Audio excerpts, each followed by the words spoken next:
Pastor ஸ்ரீவன் Devakumar உலகம் அறிந்த தேவ மனுஷன்.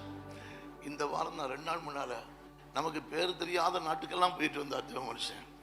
ஏதோ ஒரு வெஸ்ட் ஆப்பிரிக்காவில் கானாங்கிற நாடு. நான் மேப்பை கொடுத்தாலும் கண்டுபிடிக்க முடியாது.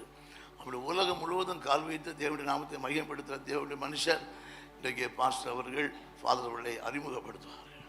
ஆண்டவருக்கு மகிமை. அறிமுகமே தேவையில்லை.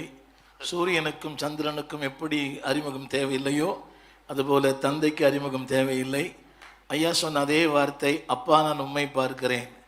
அதை ஒரு முறை நான் கேரளாவில் இருக்கிறேன். அந்த நாளில் அந்த ஒரு தம்பி இந்த பாட்டை பாடினார். அதுக்கப்புறம் 91ஆம் ஆண்டு ரயில் கல்யாண மண்டபம், அதில் ஒரு 3 நாள் கூட்டம். அதில் ஒரு கடைசி நாள் கூட்டத்துக்கு நான் பங்கு பெற்றேன்.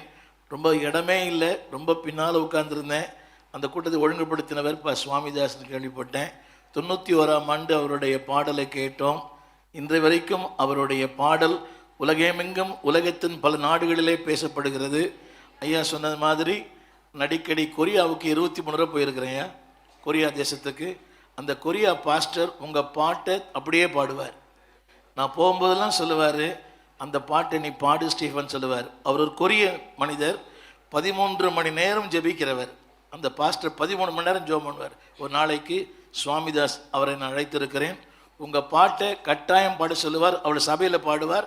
அந்த கொரிய சபையில் எல்லாரும் உங்கள் பாட்டு பாடுறாங்க. எஜமானனே என்ற வார்த்தையை தவிர அப்படியே ஒரு எழுத்து கூட தப்பாமல் பாடுறாங்க. அந்த கொரிய மக்கள் அப்படி உலகெங்கும் அவர் பாட்டு பாடப்படுகிறது. நாளை வந்திருக்கிறதுக்கு ஒரு பெரிய நோக்கம் உண்டு. ஆமென் சொல்லுங்க. அவர் நோக்கங்களின் தேவன்.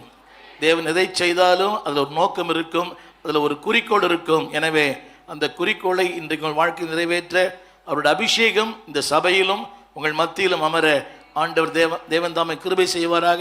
இந்த தேவ மனிதரை எல்லாரும் எழுந்திருந்து கரங்களை தட்டி தேவ மனிதரை அவர்களுடைய அபிஷேகத்தை நாம் வரவேற்போம். அந்த அபிஷேகம் நம்முடைய வாழ்க்கையிலே சொந்தமாய் மாறுவதாக.